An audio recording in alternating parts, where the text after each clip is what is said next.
right, there we go. We have the results. So with a temperature of 0.2, we got something like Camillo. I shall be the seams and thee shall be the death. That thee will, and thee will the world. So yeah. What is going on, guys? Welcome to this video. Today we're going to start with our first AI project. So we're going to complete an AI project in Python, and this project will be building a recurrent neural network that generates text like Shakespeare's text. So of course it is not going to be the same quality, but basically what we're going to do is we're going to take Shakespeare's text, feed them into a recurrent neural network. This neural network then learns to produce text based on that, and in the end, we'll end up with a neural network that can produce and generate its own texts based on Shakespeare's text. So they will be kind of similar. Now, before we get into the code and into the implementation, I just want to mention that on neural9.com, you can find a text-based version of this tutorial. So basically, you can find also a link in the description. This is essentially the same content that we're going to cover today, but if you want a text-based version of this, just check out the link in the description or go to neural9.com and look through the blog post. Basically, this is what we're going to do today, so let us get into the implementation. Now, let us start by talking about the libraries that we're going to need today. Now, first of all, we're going to need the random library of the basic Python stack for a helper function later on. Of course, we're going to need NumPy as NP. We're going to need TensorFlow because this is like the basis of our script. This is all the neural network stuff will be done in TensorFlow STF. So we import the essential TensorFlow library, but we're also going to import some specific things. We're going to import from TensorFlow.keras.models. We're going to import sequential so that we can create the neural network later on. We're going to import some layers. So TensorFlow keras.layers, we're going to import the LSTM layer, which is long short-term memory, which is basically a recurrent layer with a memory, you could say. So this will be the memory of our script, of our model, sorry. Then we also need dense layers for the hidden layers and an activation layer for the output layer. And we're going to choose an optimizer because later on we need to compile the model. So we're going to choose the RMS prop optimizer. These are the imports that we're going to need. Now, if you're confused and you lack basic machine learning knowledge, you don't know what NumPy is, you don't know what TensorFlow is, check out my tutorial series on data science and machine learning. That should clarify the basics, and I'm not going to go to explain all the basics in this video. So check out the tutorial series for that. Now, the next step is getting the file that we want to train with. So basically, we need some Shakespeare text in order to have something that our model can be inspired by, quote unquote. Now, I have a link for this, which comes from the official TensorFlow Keras tutorial. So this link, you should find it in the description if I didn't forget to add it. And basically, when we enter it in our browser, you can see that this is a decent amount of Shakespeare text. Goes on for a while. And we're not going to download this file manually and read it into Python, but we're going to use TensorFlow to directly load it into our script. So we're going to say, okay, file path equals, and now we're going to say tf.keras.utils.getFile, and we're going to specify a local file name, let's say shakespeare.txt. And then we're going to specify the link, which is this one. As I said, if I don't forget it, you will find this link in the description. Otherwise, you just have to type it yourself. So the next step, of course, now that we have the file, is we need to get this file, the text of this file, into our script. So what we're going to do is we're going to say text equals, and we're going to open this file. So the file path here, this function getFile returns the file path into this variable. So we're going to just say open file path in read binary mode. So yeah, basically just read binary. And then we're going to say .read so that we get the text, but we have to decode it. So we're going to say decode. The encoding is, if I'm not mistaken, UDF-8. So this is the encoding. And what I'm also going to do is I'm going to transform it into lowercase because Later on, we will have some possibilities for a next character. Our model will always predict the next character. And if we also allow for uppercase characters, it has way more possible choices. So the accuracy is not going to be that great. So we can increase the performance by only using lowercase letters. Now, of course, for the grammar and all of that, it's probably not good, but for the content, for the semantics, it doesn't make a difference. So we're going to use lowercase characters only so that we get a better performance in the end. And that's basically it. Now we have the text in our script. Now, the next step is to somehow get this text and convert it into a numerical format, because our neural network will not be able to deal with sentences.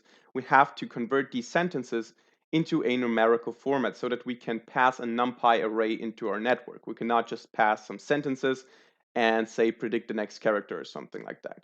So what we're going to do is we're going to find a way to convert the text or each character into a unique numerical representation, and then this numerical representation back into the same character.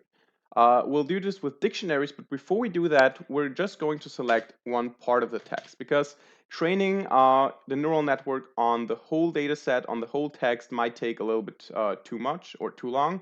So if you have time, or if you have a very fast computer, you might also train it on the whole text, but for this video, I'm going to select some part of the text. So let's say from character 300,000 up until character 800,000. These characters will be the characters that we're going to use. So the only thing that we're doing is we're just selecting one part of the text instead of the whole text. Now, what we need to do next is we need to create a characters a character set, which basically contains all the possible characters, all the characters that occur somewhere in the text. So for example, if the whole text doesn't contain a single T character, we're not going to find T in this data set. Of course, all the characters appear somewhere in the text, but just theoretically, if a character doesn't appear anywhere in this section that we selected, it will not be in this set. So we're just going to say characters equals, and now we're going to say sorted set of text. Now the set function, what it does is it filters out all the unique characters. So it says basically if an X appears, that's X, one X. It's not all the X's in a set. It's just every character occurs only one time. And sorted is basically just sorting them. So if we have A, B, C, D in the text somewhere, or let's say in a different order, let's say we have D, F, and then A, and G, and B. In the end, by using the sorted function, we're going to have A, B, C, D, and they're going to be enumerated in the end with 0 up until the max, or up until the amount of characters that we have, or possible characters that we have. So this is just a set of all the characters that we can have, which is sorted. That's basically it. And now what we need to do is we need to create two dictionaries so that we can convert these characters into numerical format and the numerical format into the characters, back into the characters. So what we're going to do is we're going to say character, or let's say just char2 index equals, and now we're going to create a dictionary, and this dictionary will contain C and I, which stands for character and index, and for every I and C in enumerate characters. So what we're basically doing here is we're saying create a dictionary which has the character as a key, the index as a value. So basically we find the index, we find the number by passing the character for all the indices and characters in the enumeration of characters. So the enumerate function, what it does is it basically assigns one number to each character in this set. And what we have here is basically something that looks a little bit like that. You have one character, for example, A, and this A refers to a 1. And we have a character F, and this character F refers to 27 or something. And we have a dictionary with all the possible characters that we can have and the respective number or numerical representation. And of course, we're going to do the same thing. Let me just copy this line here. We're going to do the same thing the other way around, which will be called index to char. And the only thing that we need to do is to swap these values. So basically, now we have the opposite. We have the number as a key and the character as a value. So we refer to the number and get the character. So this would look like 1 would be A, or 27 would be F, and so on. And this is what we're going to use to convert our text into numerical format. Now we get to some interesting part that might seem a little bit confusing, but it's actually quite simple. What we now need to do is we are going to create a, oh, sorry, I have caps lock. We are going to create an empty list of sentences and an empty list of next characters. The next characters will be the target, and the sentences, sorry, will be the features. So we have a sentence, we scan a sentence, we load a sentence into our neural network, and the result will be the following character. So for example, if the sentence looks somewhat like, how are you? The next character would be a U, because this would complete the sentence. And what we want to do is we want to feed a bunch of characters, let's say 40 characters, into a neural network. And then as a result, we want to get the next character, the 41st character. And what we need to specify here is how long the sentences shall be. So how many letters or how many characters are we going to use as features or as feature data in order to predict the next character? You can say predict the next character based on the last 5 characters, the last 500 characters, doesn't matter. Of course, you need to be careful because you don't want your network to rely on too much data. But also, if you just choose 2 characters, you will not end up with a reasonable text. So what we're going to do is we're going to define a sequence length of 40, which means that we're going to use 40 characters in order to predict the next character. And we're going to define a step size. And the step size is basically, we're going to choose a step size of 3. The step size is basically how many characters are we going to shift to the next sentence. So if we have hello world, I love neural 9 because the videos are so great. If we would have a sequence length of 5, this would be our first sequence. Now the step size 3 means that for the next sequence, I need to shift 3 characters, which means that the next sequence will be this here. So we shift the first 3 characters, the beginning shifts 3 characters, and then we start with the next sequence. So of course we have an overlap here, but basically this is what we're doing. We're choosing a sequence, shifting X amount of characters, choosing the next sequence, shifting again, and so on until the whole text is in our list. Because of course this is the training data. Now what we need to do is we need to fill up that list based on the sequence length and the step size. So what we're going to do is we're going to say for I in range. I just need to look a little bit on the code here because it seems kind of confusing. In the range 0 to the length of the text, so as long as the length of the text is minus the sequence length, because of course we're not going to start a sequence in the end. We need the sequence length to be there. And the step size is, of course, the step size. So this loop basically runs from the beginning of the text until the last part of the text where we can read a whole sequence length, and always uses a step size of 3 in between. And what we're going to now do is we're going to say sentences.append. So we're going to add the sentence I up until I plus sequence length. So I is basically the position that we're at right now, the starting position that we're at right now, and the sequence length is basically just the length of the sentence. So I until I plus sequence length, will be the sequence that we want to add to the sentences. And this is basically it. So we have from I, actually, sorry, I forgot to specify the text. Of course, this is just the index. So we're going to say sentences append the part of the text that reaches from I up until I plus sequence length. And in the second step, we're going to say next characters dot append, and we're going to use text I plus sequence length. So basically what we're doing here is we're saying if the sequence length is 5, we're getting the character 0 up until 4, and then the character with the index 5 is the next character, which is, of course, what we want to have. So we want to have training examples where we have a bunch of sentences and always the next correct letter. And this is how we do that, and this is how we fill up the two lists.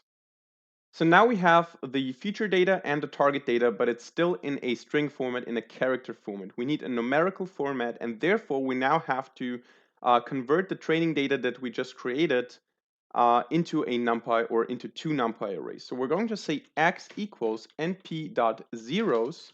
So basically we're creating a NumPy array full of zeros, and the shape of this shall be the length of the sentences. So basically how many sentences there are, which is not the length of the sentence, because this would be the sequence length, but the amount of sentences we have, times the sequence length, so the length of these sentences, times the amount of possible characters.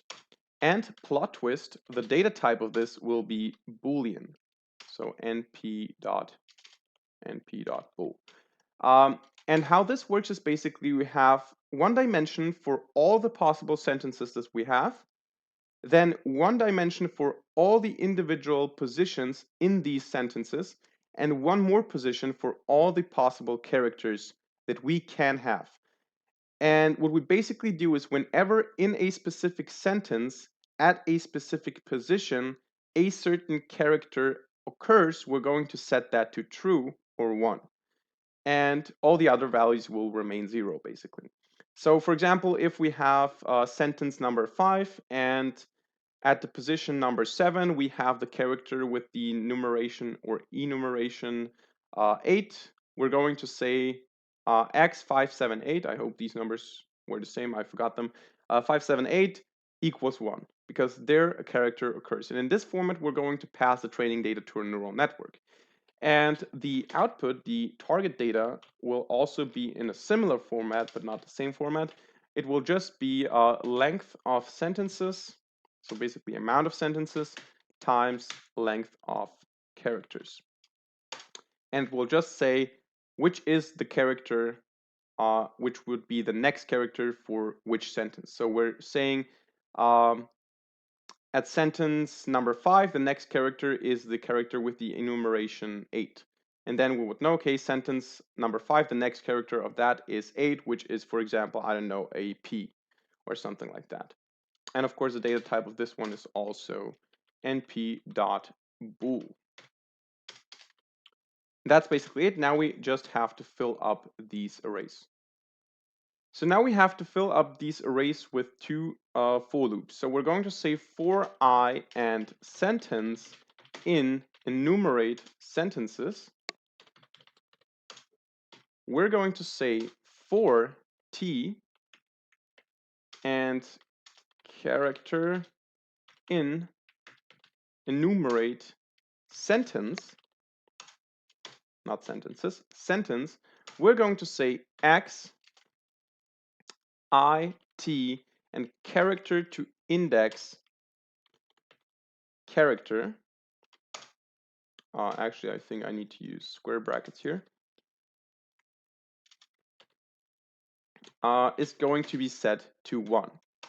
And we're also going to say, okay, y, I, and character to index,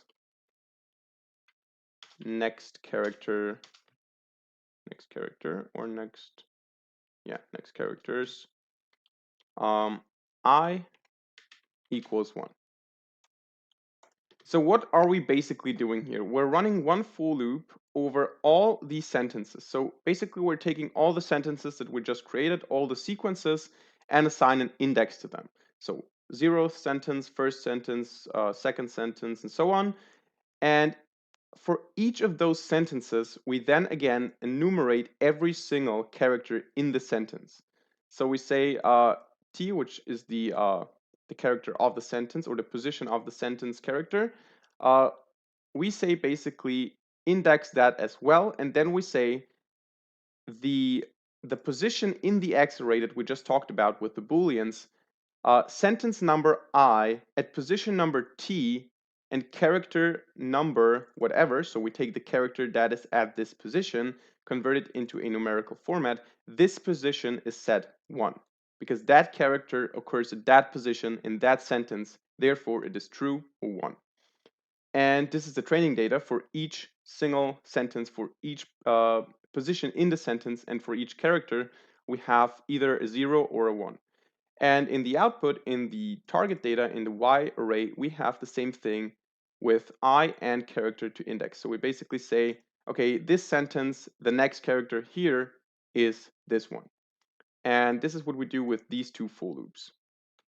So now we get into the essential part of this video, which is building the neural network. Now we have prepared the data. We have perfect training data, which is split up into two NumPy arrays, X array and Y array. And now what we're going to do is we're going to take these two arrays, feed them into a recurrent neural network so that this neural network is trained to then perform the job of predicting the next character. So what we're going to do is we're going to say model equals tf, or actually not tf, sorry, sequential, because we imported it directly. Model equals sequential, and the first layer will immediately be a LSTM layer. So we're going to say model.add LSTM. And LSTM, as I said, stands for long short-term memory, sorry. And it is the memory of our network. It will remember the past couple of characters, the important characters, the relevant characters, because if we just feed the data through it, it will always look at the input that it gets right now and not remember the input that it got a few iterations ago. So we're going to define it with 128 neurons and an input shape of how is it written? Input shape equals the sequence length, not sequential, sequence length times the length of characters.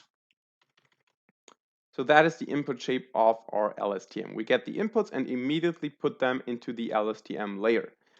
This layer, of course, is followed by a dense layer, which is just adding the complexity to our multi-hidden layer here. And this dense layer has as many neurons as we have possible characters. So if we have 10 characters in all of our text, this will be a layer with 10 neurons, but we're going to have a couple of more. And in the end, we're going to wrap everything up with an activation layer. So we're going to say model.add activation. And this activation will be the softmax activation function. Now, if you don't know what softmax does, I've talked about this in my machine learning tutorial. Basically, it scales the output so that all the values add up to 1. This basically means that the output is always a probability of how likely a certain character is going to be the next character. So for example, if I have a base sequence as an input, I can have multiple characters with a different likelihood. For example, I can say the next character is 70% a K, but it could also be for 20% an X or something like that. So this is what softmax does. It basically scales the values so that they add up to 1 or 100% basically. Now what we're going to do is we're going to compile them all. We're going to say model.compile, and we're going to define the loss function to be the categorical cross entropy, and the optimizer is going to be RMS prop with a learning rate of 0.01. And of course, we're going to just say model.fit, and we're going to fit it on the training data. So X, Y, we're going to choose a batch size here, which means how many, it's a little bit laggy right now, I don't know why, which means basically how many examples are we going to put into the network at once. I'm going to choose 256, which is a power of 2, and then we're also going to choose epochs, which is how many times our network is going to see the same data over and over again. So this is how we train the model.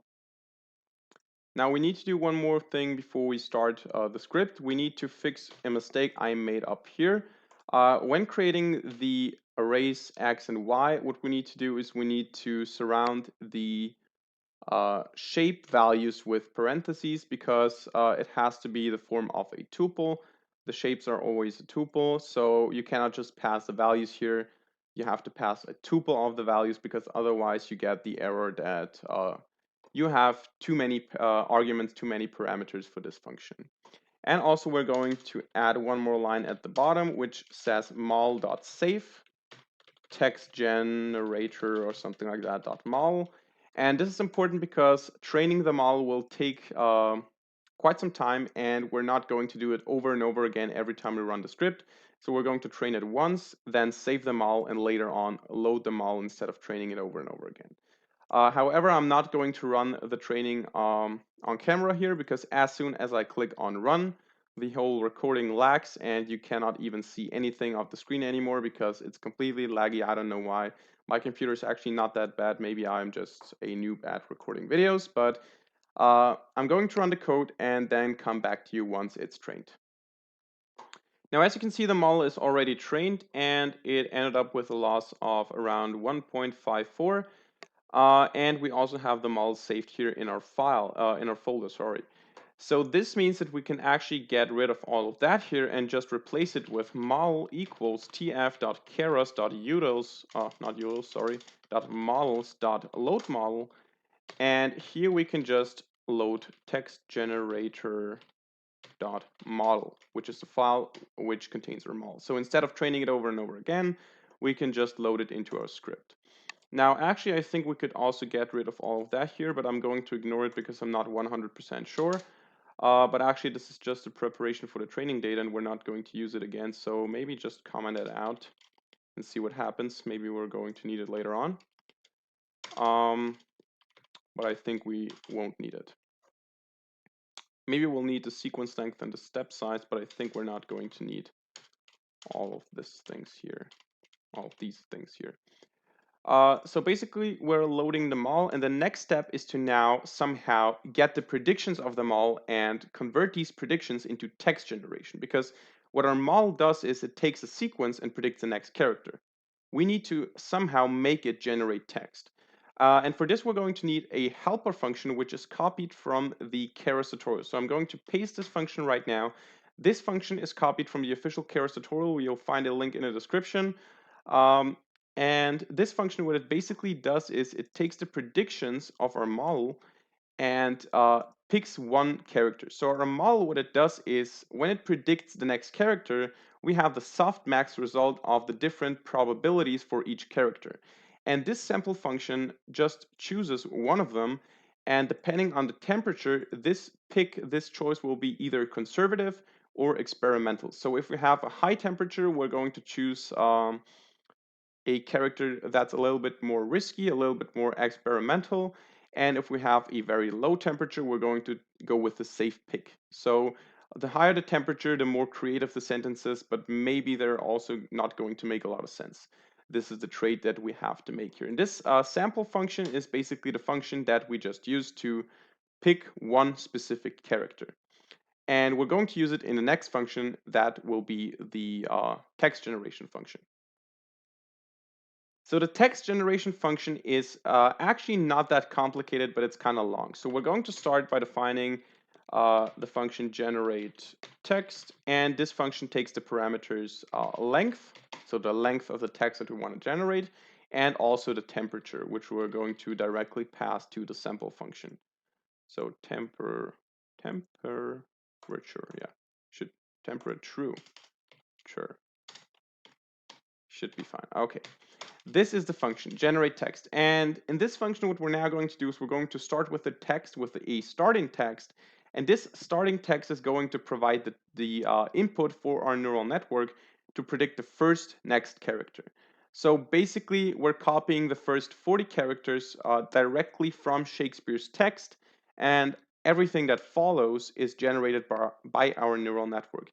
If you want to have a text that is completely generated from the neural network or by the neural network, you would have to cut off the first 40 characters because they represent the base or the basis for our text.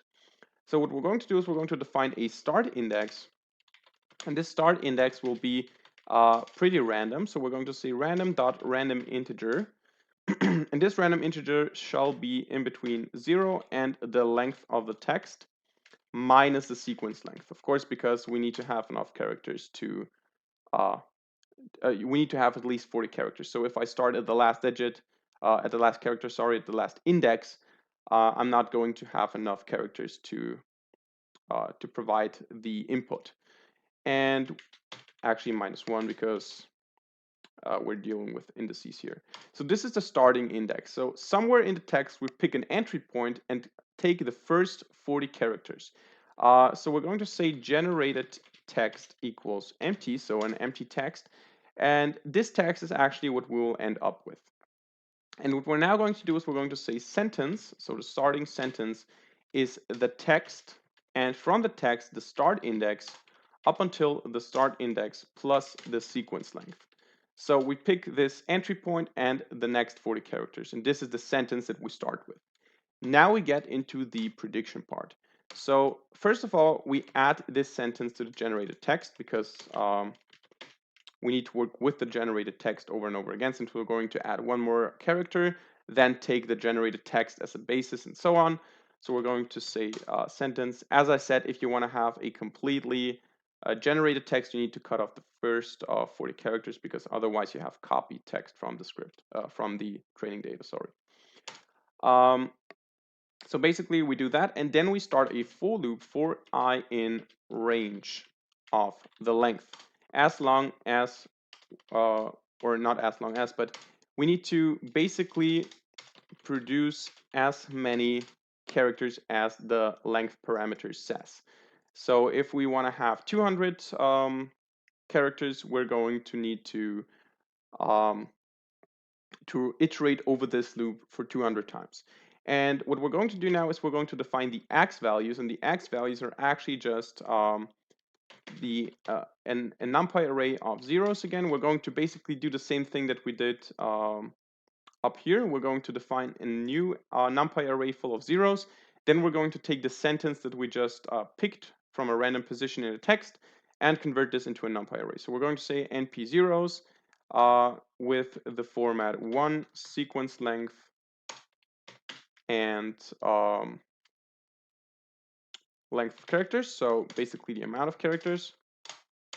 And this is our empty or filled up with zeros Numpy array, and we're going to now say for t and character in enumerate sentences, we're going to say actually enumerate sentence, sorry, for each character and its index in the sentence, we're going to say x of 0 at the certain position, the certain character converted into an index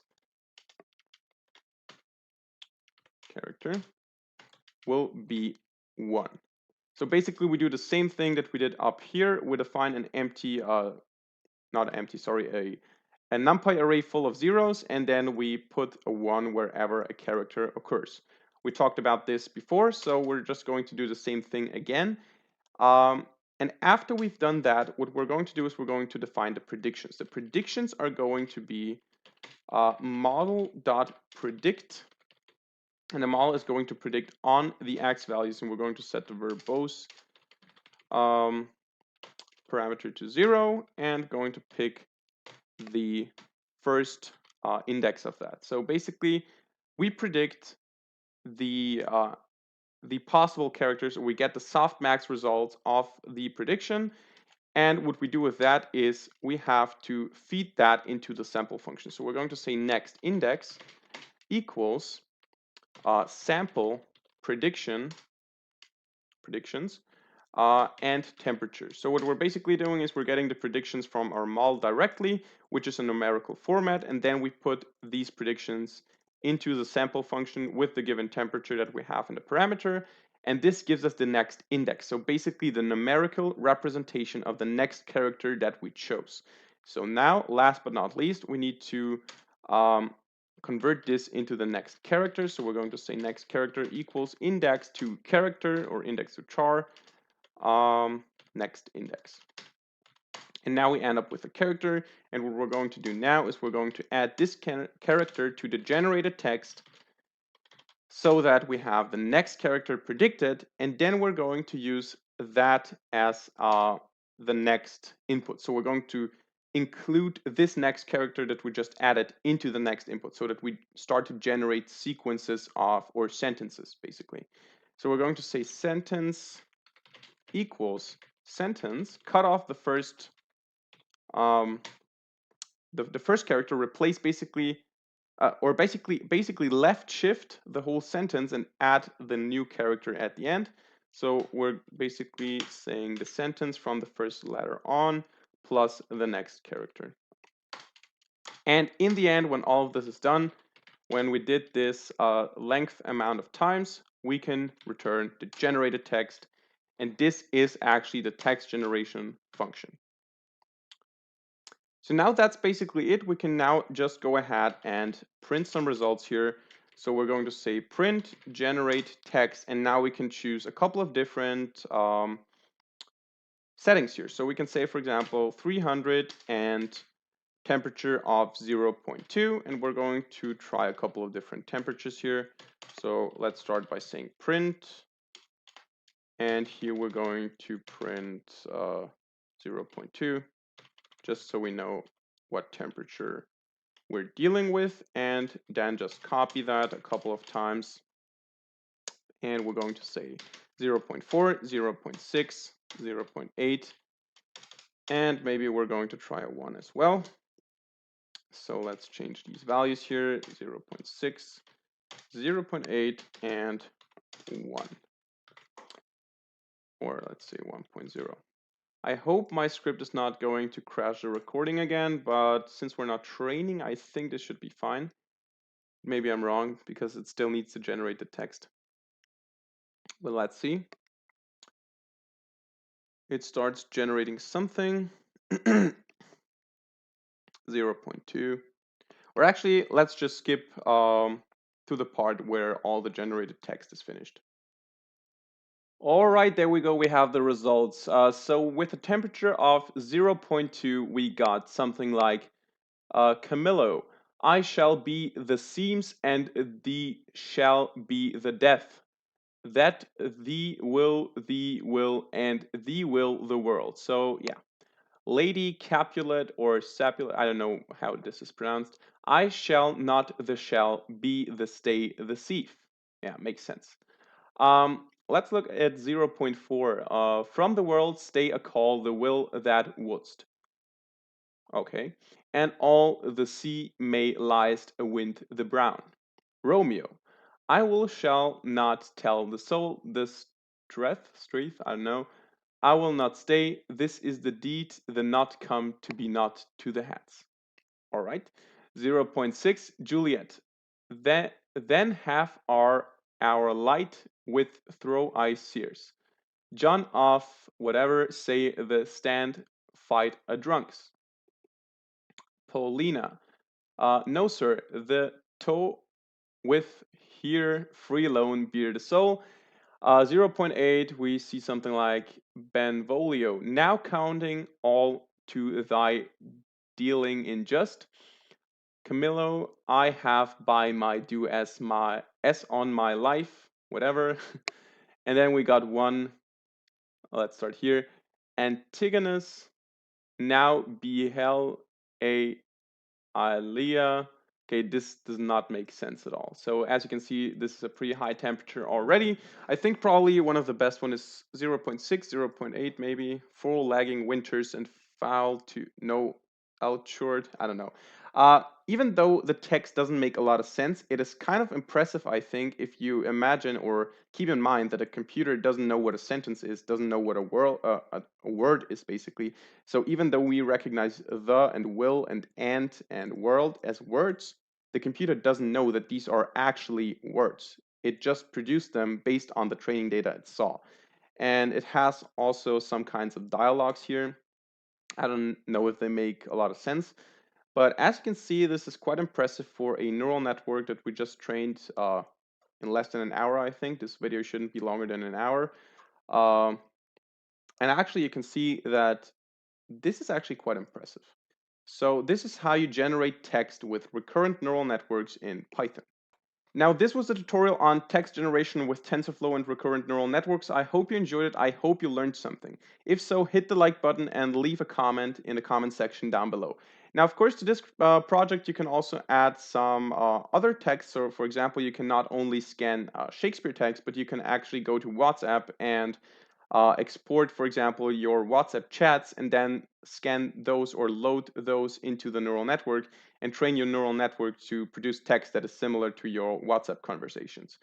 If you want me to make a video on that, write it in the comments down below, then maybe I'm going to do it. But other than that, that's it for today. So thanks for watching this video. Subscribe to this channel if you want to see more, and see you in the next video. Bye.